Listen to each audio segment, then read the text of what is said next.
Good morning and welcome to the Doctors in Ask Dr. Arwady. I'm Sybil Madison, your Deputy Mayor for Education and Human Services, and I'm here with Dr. Allison Arwady, your Commissioner for the Chicago Department of Public Health.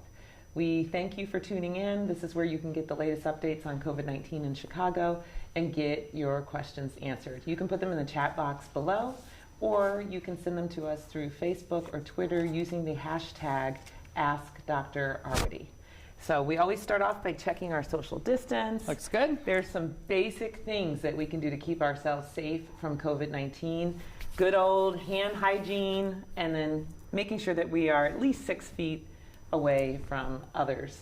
And where we cannot be 6 feet away from others, making sure that we wear a cloth face covering to protect others from our droplets. Exactly. So I'm going to turn it over to you, Dr. Arwady, to tell us the latest on COVID-19 here in Chicago. All right, sounds good. So today is May 6th, and we are at 26,611 lab-confirmed cases of COVID-19, as well as 1,096 deaths among Chicago residents. That was an increase of 802 cases and 42 deaths since yesterday. Our 26 to 27,000 cases in Chicago are among 65,962 in Illinois, and our 1,096 deaths in Chicago are among 2,838 in Illinois. The U.S. is about 1.2 million in terms of cases, at least 67,000 in terms of deaths. The world is at about 3.5 million cases, about 250,000 deaths at this point. Wow. Yeah. We are making progress on testing. So every day we say this, but every day we are really seeing those numbers for Chicago go up nicely. So as of now, our 7-day average, looking back over the last 7 days, we've been testing more than 3,000 people a day. So we're at 3,061 individuals tested. There probably actually are some more than that being tested who we're still working on improving the reporting, making sure that every test that is being done is appropriately getting reported into public health. My team's been doing a lot behind the scenes on that. So we're doing at least that many, and that is really making very good progress. Our percent positivity, meaning of the tests that are done, again, we just report on the ones that we have reported. We think there are probably actually some more negative tests, especially, that are probably not coming into us. So we're working on that. So a worst case scenario is that our percent positivity is 27.6%. So just over a quarter of our tests positive now. We really want both those testing numbers, we want those testing numbers to go up, and we want that percent positivity to go down. That will go down both as we have fewer cases and as our test numbers go up. So making nice progress there. I will note that where we look at our cases, we continue to see cases across all age groups. Our highest number of cases is actually in the 50 to 59-year-old age group. We continue to see a split in terms of cases, almost 50-50 between men and women. And where we look at some of our race ethnicity data, we now are seeing for the cases for which we have race ethnicity data reporting, we now have more in the Latinx community. So 37% of the cases in Latinx Chicagoans, 36% in Black non-Latinx Chicagoans, 18% in white non-Latinx Chicagoans, 3% in Asian non-Latinx, and then 5% in people who report on other race ethnicity. If you're interested, today at 1 o'clock, the mayor, with me and others, will be doing some update actually related to some of the data and some of the work that's happening specifically in the Latinx community here in Chicago around COVID. So I encourage you to come back and watch that. And tomorrow on Facebook Live here, we're also going to dive into even some more details of that. I think let's look at our graphs real quick just to see where we are. So this is, of course, what we call our epi curve, where we are reporting in how many positive tests on the y-axis, just against the dates on the x-axis. Always on the right side, it kind of looks like that graph is trailing off, but that's because we're still getting test reports in for those days. And if we look at the next graph, this shows us our overall cumulative case curve. And it is flattening, but we are not yet seeing a decline. Yeah. So I know almost every day we're getting questions about, are we at the peak? Are we at the peak? Yes. And we still are not yet seeing a real peak that is predicted to come in May. And as long as people do a good job of staying home to save lives, I am confident that we will see some improvement. We've seen good flattening and starting to see real signs of progress, not only in the cases, because some of that is affected by testing, but in hospitalizations, in ICU hospitalizations, in ventilator use, and in deaths. So making some slow progress, but this is exactly why the stay-at-home order was extended right. through the month of May. That's exactly right. And I know people are reading around the country, and actually I've been following a lot of what's happening around the country, and it's interesting how different places can be in terms of their outbreak, right? New York had such a dramatic, New York City especially, like really, I mean, it makes what we have here look like nothing in terms of the number of cases.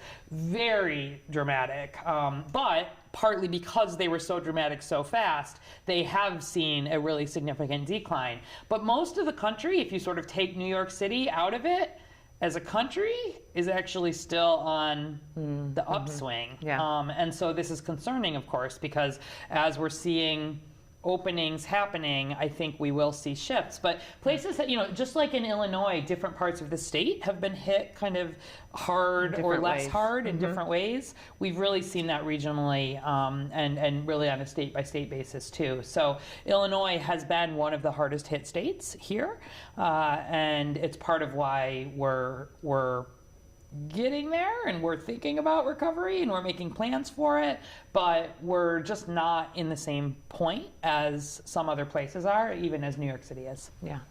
And we also want to prevent a second surge. That's right. So that's right.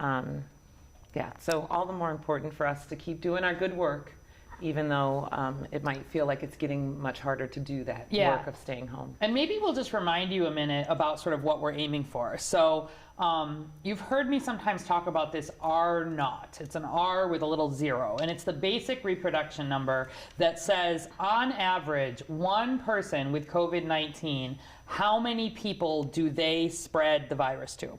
So in the absence of masks and social distancing and any sort of intervention, on average, one person with COVID-19 spreads to around 2 to 3 other people, is sort of what we've seen around the world. But as we put these things in place, people stay home, we see that R0 actually drop. And it has to get below 1, if you think about this. So on average, if you have one person spreading to one other person, it'll be flat. If you have one person spreading to even like 1.5 or 2 other people, you'll be on the upswing. Yes. You have to get to a point where on average, every one person is spreading to less than one other person on average. And that's when you actually see the decline. So that's what we're aiming for. Yep. Okay. All right. Are we good to go I think for we're questions? good to go. I think we're good to go for questions. Let's dig in. Kelly Brown from Facebook. How long is someone who is asymptomatic still capable of spreading the disease? Okay. So, and it's always tricky when we talk about people who are asymptomatic because, ostensibly they don't know whether they have it or not. Exactly. So maybe I'll just take a little bit of a step back and sort of help review for everybody. There's been some updated guidance there. We've worked, and CDC has worked to really align all of the different areas in which there has been recommendations for time of isolation. So at this point, regardless of whether someone is in a healthcare setting, whether they're in the hospital, whether they're in a long-term care facility, whether they're just at home, whether they're diagnosed by it does not matter where somebody was diagnosed, how long they need to stay isolated. The updated recommendations have actually become a recommendation for 10 days from symptom onset, with the last 3 days needing to be without fever, so meaning not using Tylenol or ibuprofen or anything, no fever in those last 3 days, and with all of the other symptoms improving, if it was cough, shortness of breath, anything like that. So you might remember that It used to be 7. We had been using 7, right? But there had been some different guidance for people who were coming from higher risk settings, sort of a number of different things that were happening, and some new research came out, which we can talk about in a second. That the decision was made to really just harmonize this around 10 days. And so first, to kind of talk that out specifically, that means if someone is diagnosed with COVID, day 1 is their first day of symptoms, okay? So say you get symptoms today and it takes you 3 or 4 days to get a test, maybe you don't get a test right away, you wait, it comes back. Day 1 is your first day of symptoms, okay? You have to stay isolated, meaning not going out. There's concern that you could be spreading virus for 10 days from that first date of symptoms.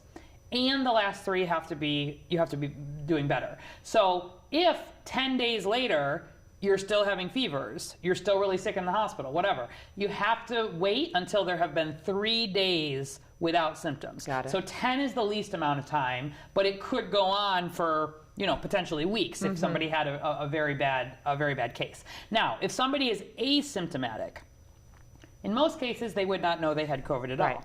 However, we, of course, have been doing additional testing, especially in high risk, these congregate settings among healthcare workers, first responders, et cetera. And so if someone is diagnosed to have COVID, and that's not antibody testing, that's the diagnostic test that generally is the nose swab looking for the actual presence of the RNA, of the virus.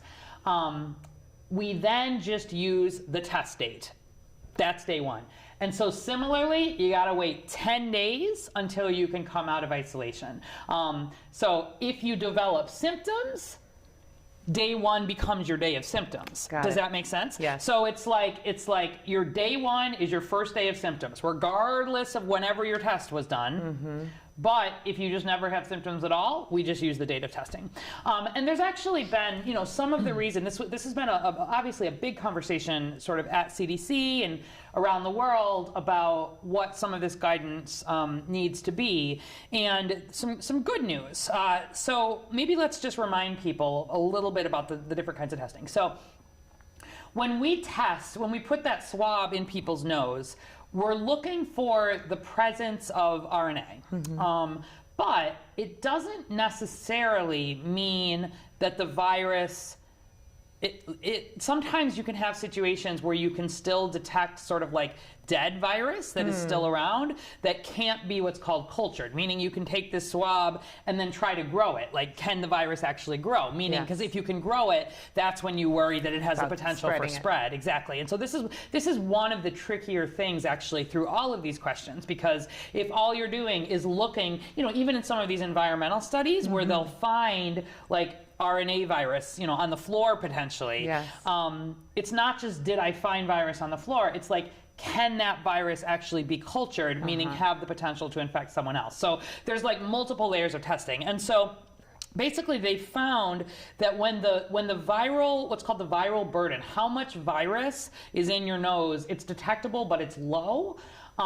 Generally you can't culture the virus. And so it's not thought to be transmissible at that point. If you can't culture it, the virus kind of is not alive. You're finding signs of kind of dead virus. And so after people have recovered from illness, generally they don't even have detectable virus, like if you were to test them. And where there have been opportunities, you've been able to detect it. At no point after 9 days from illness has anybody been able to culture any live virus. And so this decision to sort of just extend to 10 days, be conservative about it, again, recognizing that in a lot of, there's not necessarily the repeat testing. We want to make sure that there's not a concern. So they were able to find that really 3 days after recovery, that is the range in which you're not able to isolate this virus that is what we call replication. It can replicate, so it has the potential to spread. Also good news is that no infectious virus has been cultured from urine. And really no infectious virus has reliably been cultured from stool, from feces, from poop. And so again, really those sources remain minimal, like if any Yes. risk of spreading infection, it doesn't seem to be related to that. So that has consistently been true. It's the respiratory secretions by and large that Yes. are by far still the biggest concern there. So that I hope that was a lot behind the question, but I hope people understand it because it is an area where there's been some shifting guidance and it's one of the most important pieces. We, of course, are working to make sure that we've already updated our online guidance. So if you go to chicago.gov/coronavirus, you can not only get data, but you can find out, what should I do? Our COVID Coach app, which again, if you have symptoms, please come to, chicago.gov/coronavirus, get yourself signed up, go to that chicago.gov/COVID Coach, either way. And if you report in that you have symptoms, we'll actually use text messages to help monitor your symptoms with you and give you advice about things like how long you need to be isolated, what needs to happen with your family members. So. Yeah. Oh, okay. That was a lot. It was a lot. I'm still processing it.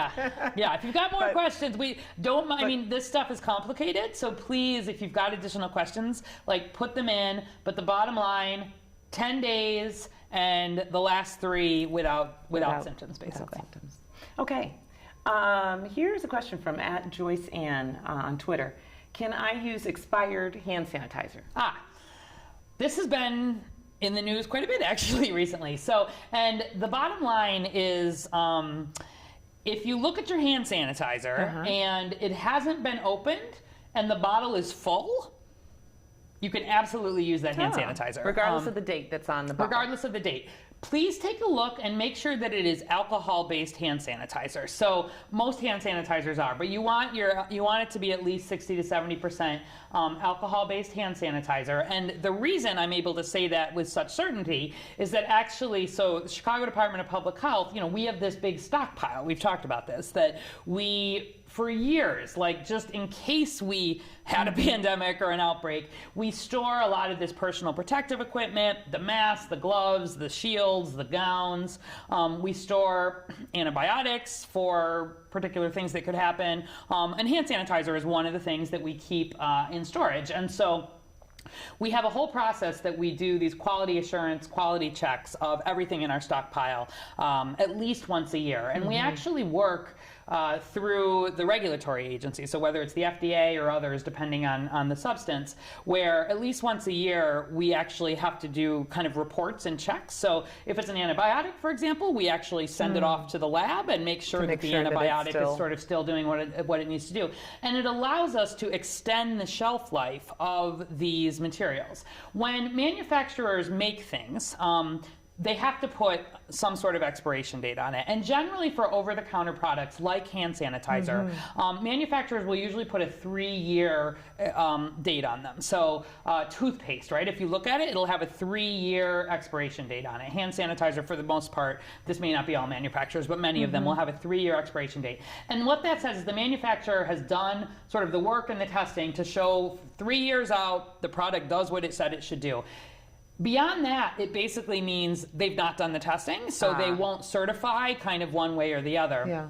But for hand sanitizer in particular, alcohol is a natural preservative. Yes. So compared to a lot of the other things we have to do quality assurance on, there's not a concern really that it would become contaminated. You can look, is it cloudy? Are there crystals in it? But for hand sanitizer, you're not going to see that.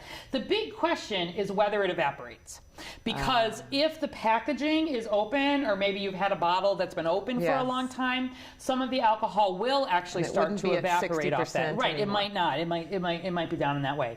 And so the bottom line is that in our own stockpile, we take a look, and anything where we see the volume in the bottle be going down, we get rid of it, because then that says probably there's something in the packaging. It could be evaporating. But if you've got hand sanitizer at home and you've not opened it, and the bottle is full and it's alcohol based, it is good to go. Yeah, good. And that's a good reminder that one of the best things that we can do besides social distancing is that good old hand hygiene. It is. And washing your hands with soap and water, just as good, maybe even better than using hand sanitizer. Yeah. So, washing for that 20 seconds is really absolutely as effective. So. Okay. Nancy V from Facebook.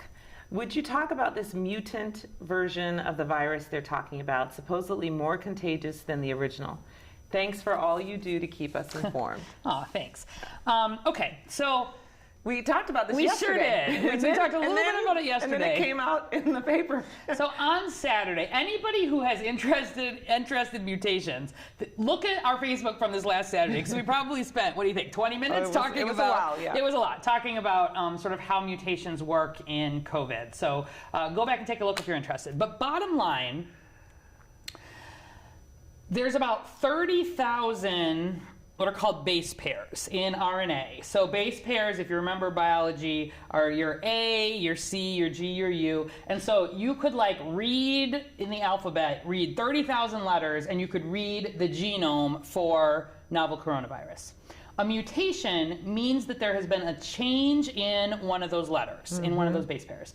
And a change itself does not necessarily mean anything. You can have a change that, because 3 of the letters make up an amino acid, and then multiple amino acids make up a protein, and the protein is actually like what makes the virus be itself.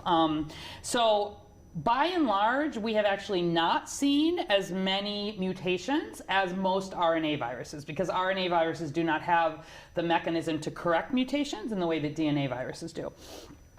And there have now been about 6,000 individual genomes, meaning from a patient with COVID-19, a scientist takes the actual virus and then does the work to figure out all of those 30,000 letters, exactly, that sequence. And those are all getting uploaded so they can be shared around the world, and we can see how that's changing. And the great majority have had less than 10 changes out of those 30,000, which is really not a lot. And almost all have had less than 20 changes, which is less than 0.1% of the bases. And actually, it's been shifting much less than many other RNA viruses do, which has generally given hope to the thought that hopefully when a vaccine comes, it will have some more stability, some staying power. But what came out, so there was a story, I think it was originally in the LA Times, but I want to just put a little bit of a note around it. So first of all, there is such a lot of interest in science right now, and such a lot of, I think, interest among journalists to be reporting like the latest of whatever it is, that occasionally all of the caveats don't really get in there. And so what happened is there's a group out of Los Alamos, which is a very, very good, well-respected research lab, that posted some research before it was in a peer-reviewed journal. So normally in science, what happens is scientists do their research in the lab, and then they submit it to a journal. And then before it is published in a journal, the journal anonymously has experts who work in this field look at that research. They review it, and they say, I think this makes sense. I have these questions. This may make sense. This may not. Right. And there's a decision about, we think that this sort of makes sense, and then it is published in the journal. But there are some of these sites that, and I think especially in the time of COVID, there's a lot of interest in terms of what's happening. And so off one of these sites, before it has been peer reviewed, this was published, and I think it sort of got published as like new finding, and it's a little bit premature. But what the hypothesis is that it's one of the mutations that has been circulating the most in Europe. It's only about 14 base pairs different from the original one that was first seen in Wuhan. So it hasn't had a ton of mutations in it, but it's one of the mutations that has made some actual changes in the protein to the spike itself. So if people think of like what the virus looks like with the spike, there's a change in the spike itself. And that may have some impact in terms of how well the virus can get into cells. And so there's a theory that perhaps part of the reason that we saw that particular strain be much more prominent, especially in Europe, and then that strain is what we saw really come to New York, and I think to an extent what we saw come to Chicago. We saw much more of that kind of come than we did the original China one. There's some theory that perhaps some of the reason that we saw so many more cases in these settings was because this strain, it goes a little strong, I think, to say it's a full strain, but this particular mutation, this particular, we'll just say strain, of the virus may be more contagious. When they actually looked to see did it kill people more, it didn't. So where they compared, in a given hospital system, So it wasn't more fatal. it wasn't more fatal, and there's a question of whether it's more contagious. Now, it may be true. It may be true, and that may be why we saw, for example, more deaths in New York, if that was the strain that was in, as opposed to in the West Coast, maybe if that strain didn't have this in. But it's premature to sort of say for sure. And so I think, this kind of work is some of the most interesting, where we look at how the virus is changing. And like I said on Saturday, the work to try to identify particular parts of the genome that are especially important. They can be targets then for drugs. They can be important as we're thinking about vaccines. This work is part of it. So I would say, by and large, it's interesting research, but I would not... It did not majorly change my level of concern about this virus. We will continue to see these quote mutations, and mutations sound very scary to people because always in the movies, right? The mutant virus comes and kills them. But we see mutations that actually are also helpful, that they make it, there can be mutations that make it easier for drugs to help or make the virus less susceptible in different conditions. So we're just learning about it. But it's not a bad word. Mutation itself is not a bad word. It's not a bad word. But we use these mutations to then kind of figure out how to fight the virus. Right. So it would inform our development of a vaccine, for example. It would inform our development of a vaccine. It's definitely already informing the work to try to develop specific kind of curative targets. So yeah, I think might that strain in Europe be a little more contagious? I think it might be, but we need more research. We need some peer review. We need some more epidemiology work, and that will continue to come out. Okay. Here's kind of a follow-up. Patricia Durkin from Facebook. What is the benefit of testing if the virus is mutating? Okay. Is there any connection between the research on, good question. the genome and our testing? Okay. So the tests that we do, meaning putting the swab in your nose, that is just looking for coronavirus. It's looking for the RNA. It does nothing to detect mutations. Yeah. And so you don't have to worry. These are completely separate things. The testing that we do that is available for the public, that matters for diagnosis, everything that we report on is just, do people have COVID-19? This work of looking for mutations is kind of secondary to that, and it's happening in a smaller number of people. Remember I said about 6,000 people around the world at this point have had their genome sequenced. But there has not been mutation at this point that would in any way invalidate the test, at all, would invalidate the testing that's being done. So when you get a test, if it's positive or negative for COVID-19, rest assured it is positive or negative for COVID-19, and mutations have no impact on that. Got it. Okay, here's a question from Allison. Okay. Coffee Perlowski. Good name. Yes, Allison Coffee Perlowski. It's like a very good name. If we need to have work done in our home, what is the safest way to do it? If we step out of the house and let the worker in and go back in when they're done, would that be safe? Then, of course, disinfect what they've touched. Or will it be in the air if the worker is wearing masks and gloves but could possibly be asymptomatic? Okay. So lots of questions there. Lots of questions there. But basically, we know that there's some essential workers that are able to come into homes to do essential repairs. That's right. Essential repairs. Rehabbing your kitchen. Right. And so what's the concern, and how do we protect ourselves if we're in that situation? Yeah, very good question. So, by and large, number one, essential, as you said. Number two, I think if someone is coming in, have them wear a face covering, which they should be doing anyway. Yes. And then I think, if it's something you're concerned about, keep your 6-foot distance. I mean, certainly if you feel more comfortable and you want to step out of the home, you could. But if you're 6 feet away, if you're in the next room, really, it's not going to be a significant concern. Okay. Remember, again, really, our risk is that within 6 feet, at least 10 minutes, and especially if you're both wearing face coverings, for example, the risk is really going to be relatively low. I would not have a concern about the worker wearing gloves or not. Remember that coronavirus does not come out through your hands. It does not get in through your hands. It all has to do with touching your nose or your mouth, or with droplets getting into your nose or your mouth.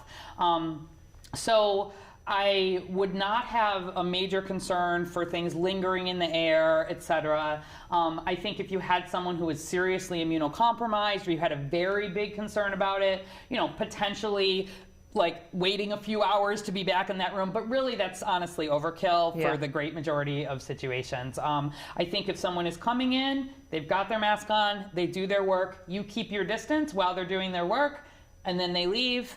Everybody washes their hands. If they were working on something and you want to do some extra kind of cleaning around that, that would be appropriate. And I would not have significant concern, honestly, beyond that. Great question. Mary O'Connor from Facebook, why did we dismantle McCormick Place so soon? Couldn't the next spike be higher? Oh, another good question. Okay. So yeah, folks will have seen that we are in the process of ramping down McCormick Place. So there actually still are some patients in there, but we're aiming to probably do those last discharges this week. But we are not fully dismantling McCormick Place. So let's talk about this. So you'll remember that where we look back probably six weeks ago I would say, is when things were really, really not looking good here. We were seeing that rate of increase, cases doubling every 3-4 days. Some early projections based on not just projections here, but projections from models around the country, around the world. You may remember the mayor saying, we had the potential of seeing sort of 45,000 hospitalizations. And in that context, really important to not overwhelm our health system, because my goodness, like, in New York City, like even now where some of that data is coming out, we've talked a little bit about the excess deaths. So here in Illinois, if you look between early March and kind of mid-April, in Illinois, we've had about 1,400 more deaths than we've normally had, like during that time period. And Illinois is actually pretty high. I think we're the third highest state to have had these excess deaths. But New York City alone, 23,000 excess deaths. Oh my God. Just in that time period. Oh my God. And some of that, a lot of that, was because the health system got fully overwhelmed. And so people couldn't get care when they needed it. People were dying at home. People, like, really, serious outcomes here. And so seeing that already start to develop in New York, seeing that happen in Italy, the last thing we could do in Chicago was run the risk of that happening here, right? And so working with all of our hospitals, they were all surging their ICU capacity. And in fact, they all still have ICU surge capacity. They, across our expanded system, expanded their ability to take care of patients, turned other beds into ICU type beds. We worked to get additional ventilators, hundreds of additional ventilators into the system. And with that, they have broadly been able to expand, but there's still, there's a couple hundred more people. You can look online if you want to see the data. Than we even have of, in ICU beds, than we even technically have licensed ICU beds for right now. So the hospitals remain stretched, but they've been able to handle it. Because we saw that curve flattening, thank goodness, which you all did by staying home. That is why and how, by and large, we saw that curve flattening with all the social distancing and everything. We were able to get to a point where our hospitals are very full, very stretched, but mostly able to handle that surge. McCormick Place, we built very quickly to be able to accommodate that surge if we had seen something like New York. And so it became clear over the last month or so that we were not going to need thousands of beds, thank goodness, right? Yes. The best case scenario is we never would have had to use it at all. What is happening now is that, and we set that up to be for COVID specific patients for transfer out. So we've been, we've been moving patients in from hospitals, not just in Chicago, but from the region.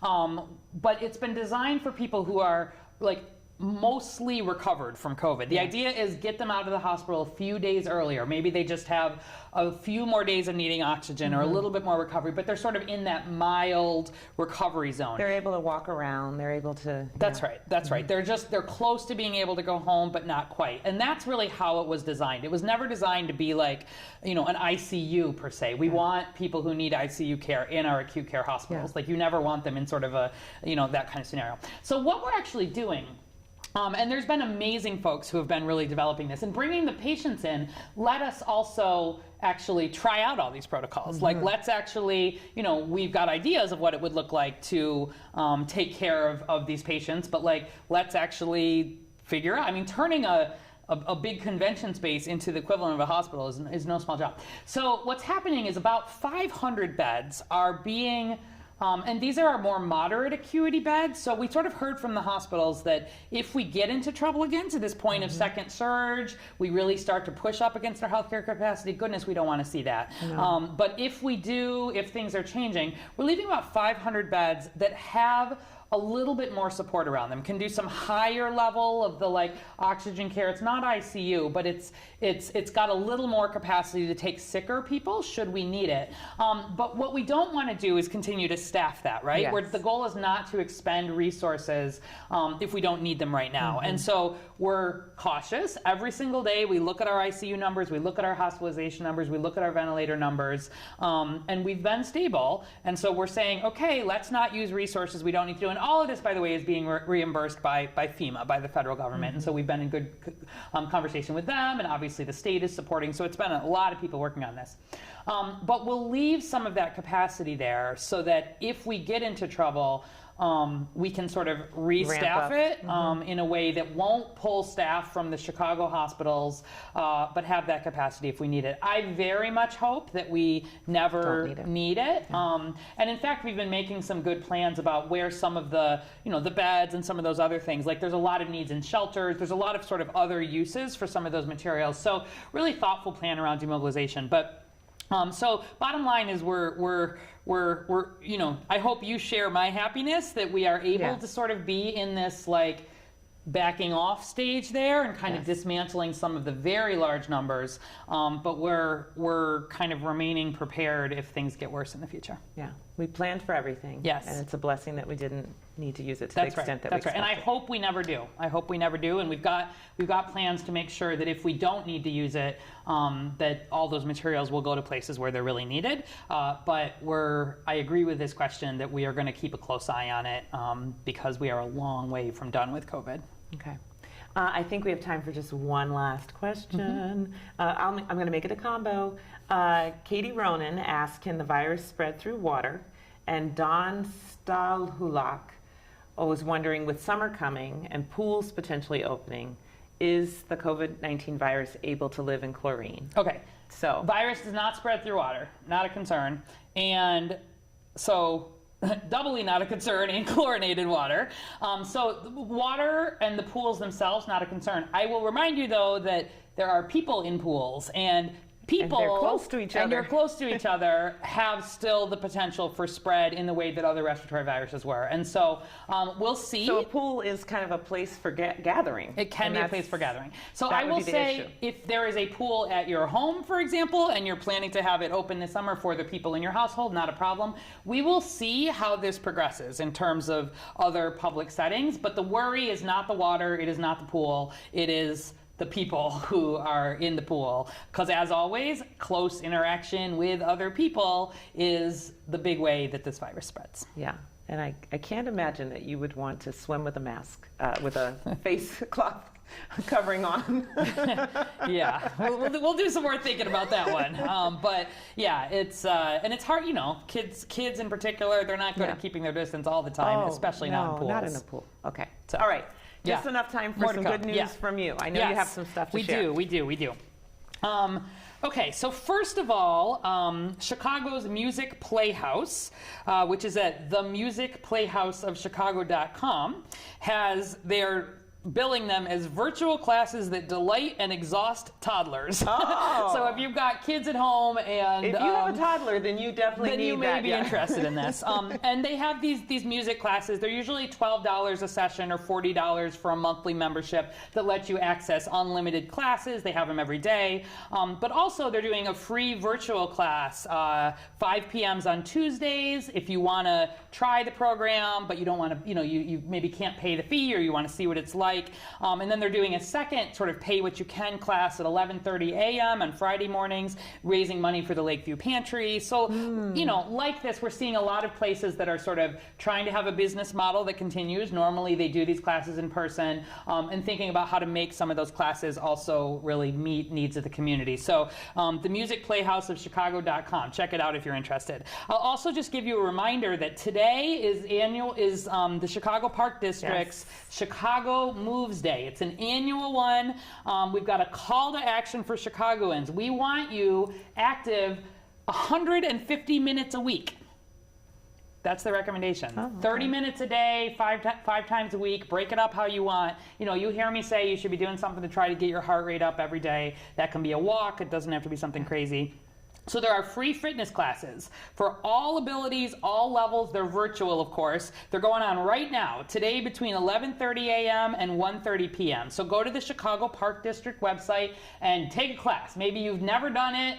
Find something you've never tried right now. That should be your next thing to do if you're you know, online and looking for something interested. And they have a lot of recorded things on their social media channels. So the Park District has a lot of good stuff for you today and always. They do. And normally, actually, I've taken Chicago Park District. Like I took their Zumba class in Millennium Park in person, and it was really fun because it was people from like all different ages and all different abilities, and they definitely help if folks just have never done this. Like it's a good place to start. They really help teach you the basics, and then there's some people who, of course, are very good at it. And then just our last is we've got a cute picture for this. So last month we've got a 7-year-old Chicagoan named Haley Orlinsky who started making and selling bracelets to help get PPE for healthcare workers at Lurie Children's Hospital. And she's raised more than $11,000. It's all gone toward the PPE for Lurie, and she's sold out right now. So we'll see when there's more. But there's a nice picture here of the mayor wearing a few of the bracelets that Haley had made, and they were in the mayor's favorite sports colors. So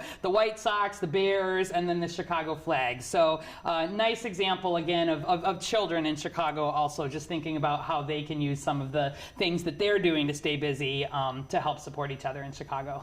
All right, so we'll be back tomorrow at 11. We have a special guest. Yes. And talking about the work being done in Latinx communities. It's going to be Carmen Vergara. She's from Esperanza, one of the clinics down in Little Village, and we'll be talking a lot about testing and good stuff to come. Yep, and then as Dr. Arwady mentioned, at 1 o'clock there's a press conference that the mayor will be giving, and Dr. Arwady will be there with others to talk about just our response in our Latinx communities around COVID-19. So please join us at 1 or come back tomorrow at 11. Get moving with the Park District in between. Yep. And as we always say, and I think we were trying to emphasize today, in this month of May, still important to stay home. And save lives.